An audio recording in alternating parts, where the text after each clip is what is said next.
Assalamu alaikum everyone. My name is Zeeshanrahatkureshi and I'm the founder and CEO of High Achievers League. So today we have with us Ms. Tania Hasan, who is a PhD student at Texas A&M University. And just to let you guys know who do not know about the Texas A&M system, so this is one of the biggest systems in the United States with 11 universities, with a combined revenue of more than $7 billion. So welcome, Tanya. How are you doing today?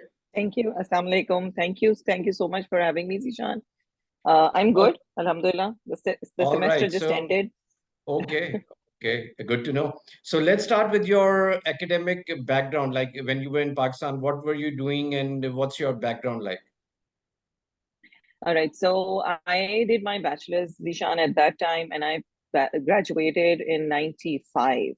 And when I say 95, and I would want to say that for many of our viewers, because at that time, the graduation was for 2 years in Pakistan.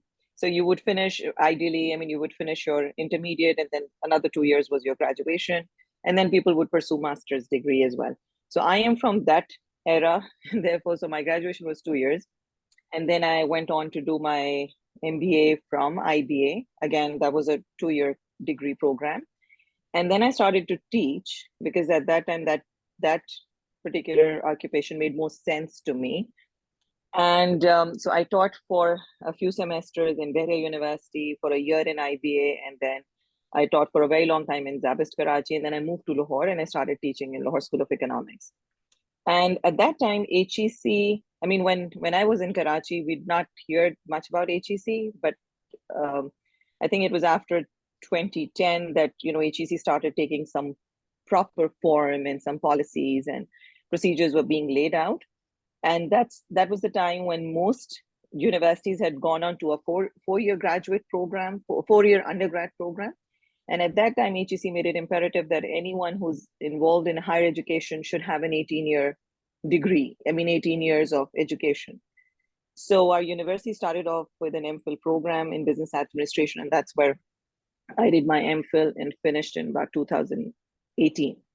And that's where, I got more, used to the research. I wouldn't say research pressure, but the research line of being an academician. So that was where it all started. And getting into PhD was something which was inevitable. Which meant that, yes, if the career is in education, PhD is something that one must have. And so fortunately, I migrated to US. So I'm not an international student. I'm an immigrant. I'm a resident. I'm a permanent resident in US now since June 2022. And I started my PhD program last year. So when I moved here, that's when I started with my applications, filling in my application for the PhD program. And I finally started it in fall 23. And I just finished my 2 semesters. So, another 2 months, summers. After summers, it's going to be, first year completed for PhD.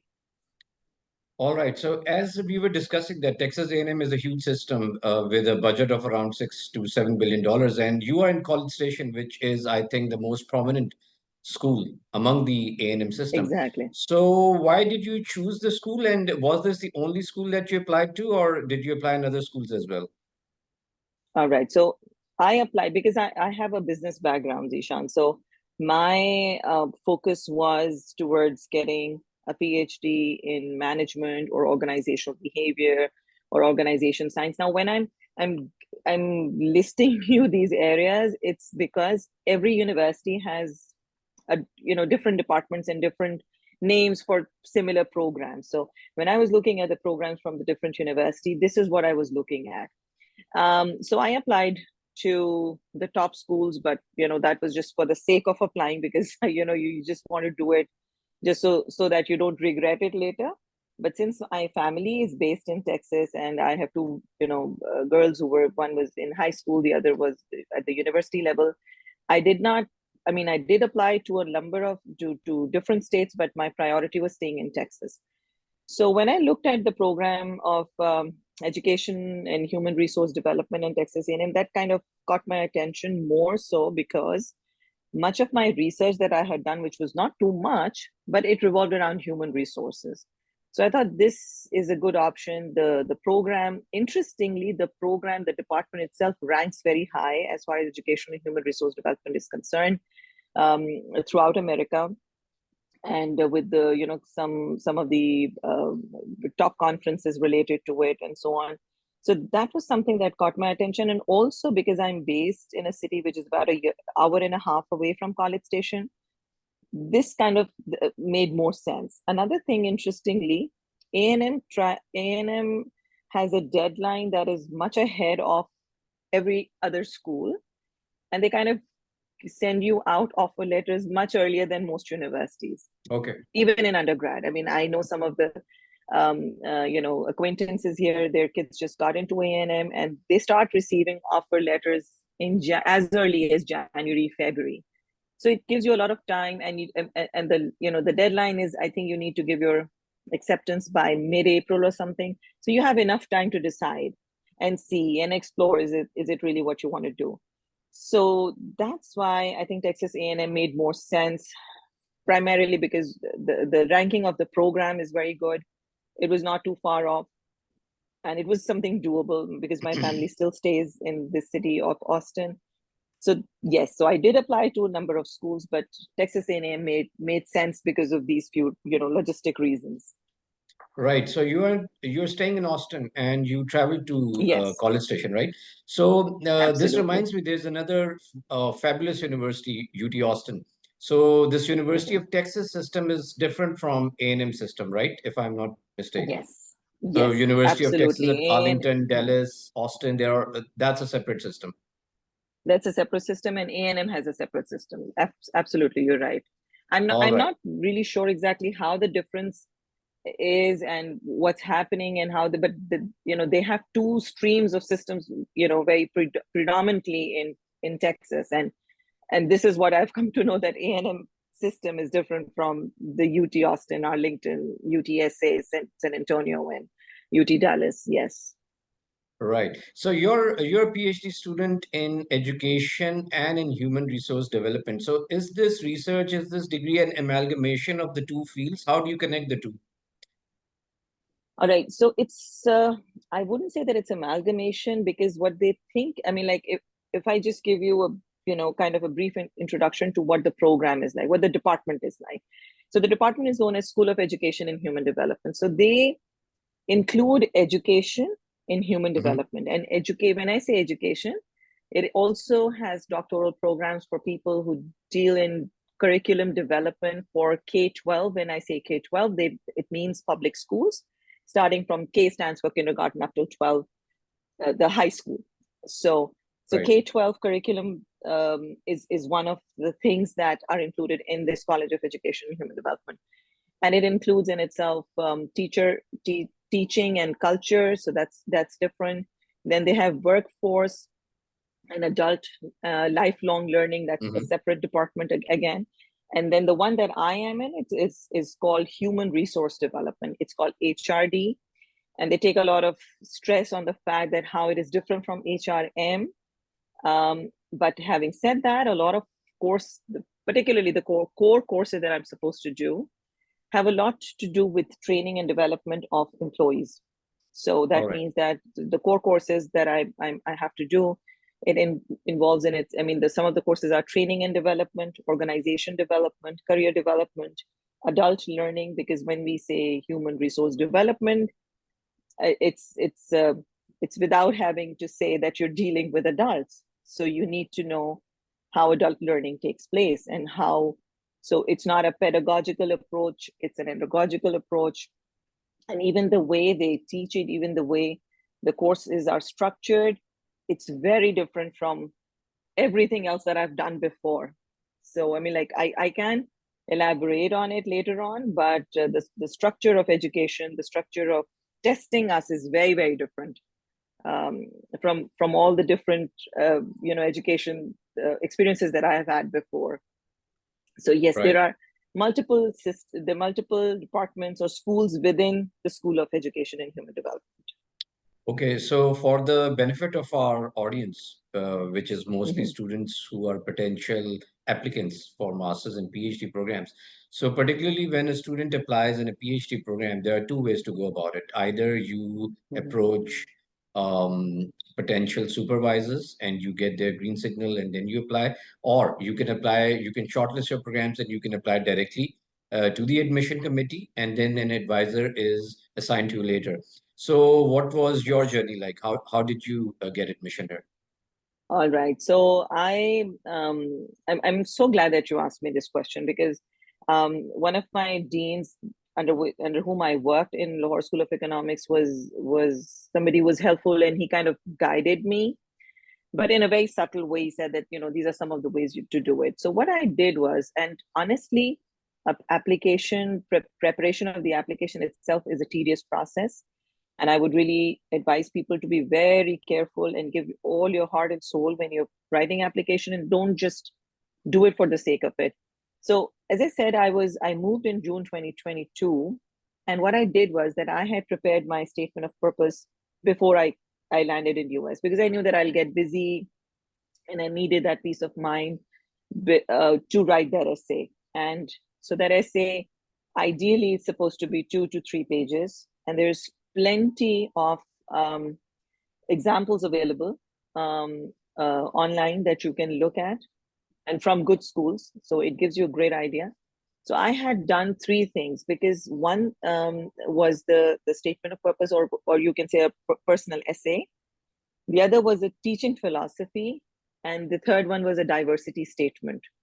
Now, why I had written a teaching philosophy, because I have been involved in academia for the last 20 years. I've been teaching in LSE for the 12 years, and the other institutes that I mentioned earlier. And I was seeking employment in a college when I came to USA. So teaching philosophy is something that I had searched to find out that this is one of the documents that they require when you apply for teaching. What is your philosophy of teaching? Again, lots of samples available. So teaching philosophy, personal statement, and the third was diversity and inclusivity. Diversity is a big issue in US. And I feel that at times, I wouldn't say that it's not an issue in Pakistan, it's just that people are not aware that it is. People don't know what inclusivity really means. So diversity inclusivity is something that is, again, a statement how inclusive you are in the ways you do your work, in the ways you see the world around you. So diversity inclusivity statement is also extremely important. So these were the three things that I had written. But obviously, statement of purpose was the one that was most importance.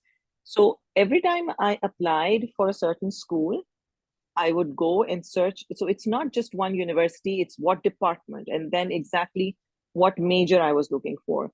So you need to spend some time in navigating through the website of the department to find out exactly what interests you more. And then what I did, I mean, I can share what I did, that for every department, there is a list of faculty, and it's a publicly available website material that you can search. So it's not a secret that, this university, I don't know who the faculty over there is. Everything is available. So I would look at those people, their profiles, their CVs, head of the department, and some of the people, and then see and their CVs are uploaded there I mean, like, that's what I'm saying. All you need to do is search. Everything is available. The list of faculty, their research interests, their Google Scholar profiles, their resumes, everything is there. So you look at what they have published. This is what I did. So I'm not really saying that this is the way one should go about. I'm sure there are other ways and better ways too, but I can share my experience. So I would go through their research, and I would pick up those keywords that they were working in.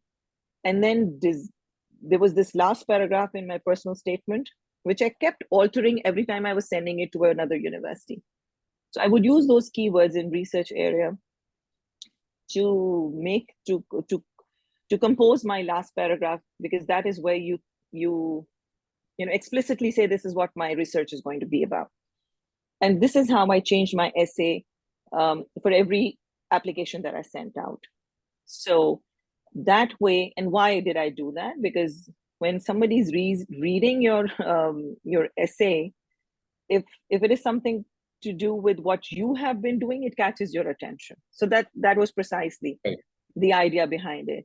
So it's pretty much, I mean, like, I realize that it's pretty much marketing. You're selling yourself. You're selling that I am capable to do it. I want to do this. I'm a good candidate. That's exactly what you're trying to do. That, you know, you choose me. And also because I had some research background, that kind of, I assume, put me at a different position when people were reviewing the applications, because most people here who are PhD students or who are in first year PhD students, they have never done research. They don't know how to write. What is academic writing? They're not aware of it. So that's why I think it made a difference to my application. And this is exactly how I went around looking at what program I wanted to apply for. Right. So I guess it works both ways. When you are looking at faculty members, you basically you look at what their research is, and you're looking for faculty members whose research interests match your research interests. But while doing that, you're also looking at the trend of the general research in your area that's going on. So I guess Exactly. it works both ways when you're looking It for works, faculty. yes. Because you find out exactly what is happening in your area. What is the, you know, what is the newest trend? I mean, for example, if I just give you an example, AI adoption is now very picking up really fast. And it's something that I would love to do for my dissertation, that how artificial intelligence or how the use of artificial intelligence at workplace can, you know, impact how employees behave and how employees perform, and how much job satisfaction or digital well-being is something which has come up as a new concept. And all of these things have taken a very different um, um, connotation, more so after COVID-19. So you need to keep up with the trends and keep looking for what is happening in the research area. And that's exactly how you find out what do you want to do. Sometimes you explore your own interest through doing this research. I mean, at the same time, you're trying to appeal to a certain group of people who are looking for candidates, but at the same time, you're trying to figure out exactly what you're more interested in. Right. So I know it's quite late at your place, so I'm not gonna take much of it more time. Just the last question and the most important question that students generally dread. What about GRE? Okay, that's interesting. So most business schools now, interestingly, business schools are extremely competitive in USA. It's much easier to get into liberal arts colleges, school of education, but engineering and business schools, they're very, very competitive here. So since I applied to College of Education and business schools both, business schools needed GRE. College of Education, at the moment, in most College of Education, they don't need GRE as of now. That's But true. how it might change, I don't know.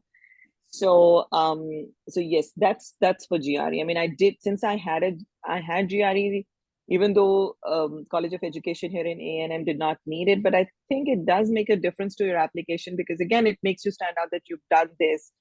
So I mean, it's not connected to GRE, but one thing that I would really want to stress upon is that people are extremely unaware of the education standards in Pakistan. So one of the things that I came across mostly was like, you have just immigrated. How can you speak, you know, such a good English language? I mean, how is your English language so good?